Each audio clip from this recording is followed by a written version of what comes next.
પ્રવાસની વિગતે વાત કરીશું બાદમાં, પરંતુ રાજ્યના કેટલાક સમાચારોની વાત કરીએ તો હાલમાં મળતા સમાચાર પ્રમાણે નાના વેપારીઓ પર તંત્રનો દંડો પડ્યો છે। ફૂટપાથ પર ફળો શાકભાજી વેચતા વેપારીઓ પર પોલીસે તવાઈ બોલાવી છે। તો સુરતના ઘોડદોડ અને ભટાર રોડ વિસ્તારમાં ફૂટપાથ પર કેરી વેચતા નાના વેપારીઓ પર તંત્રે તવાઈ બોલાવી છે। કોર્પોરેશને 5 ટ્રક ભરી નાના વેપારીઓની કેરીનો જથ્થો જપ્ત કર્યો છે। કડક હાથે કામગીરી કરતા ભાજપના આગેવાનોમાં દોડધામ મચી છે। તંત્રે 2 ટ્રક ભરીને શાકભાજીનો જથ્થો પણ જપ્ત કરી લીધો છે। તો આ વિશે વધુ માહિતી આપી રહ્યા છે મારા સંવાદદાતા રાકેશ। રાકેશ, શું પરિસ્થિતિ છે, શું તમામ જાણકારી મળી રહી છે?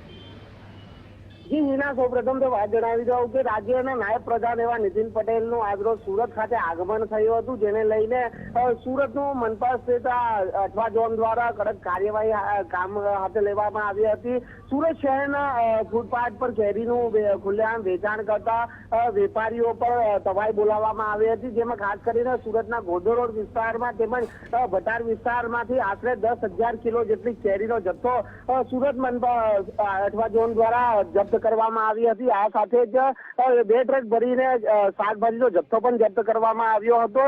જે પ્રકારે કેરીનું વેચાણ થતું હતું તેને લઈને ટ્રાફિકના દ્રશ્યો પણ સર્જાયા હતા અને લોકોને પણ ભારે મુશ્કેલી પડતી હતી। જો કે અઠવા ઝોનની કામગીરી દરમિયાન ભાજપના કેટલા આગેવાનો પણ ત્યાં આવી પહોંચ્યા હતા અને જાહેરમાં મનપા અધિકારીઓને તથડાવ્યા હોવાના દ્રશ્યો સામે આવ્યા હતા। જી રાકેશ, આભાર।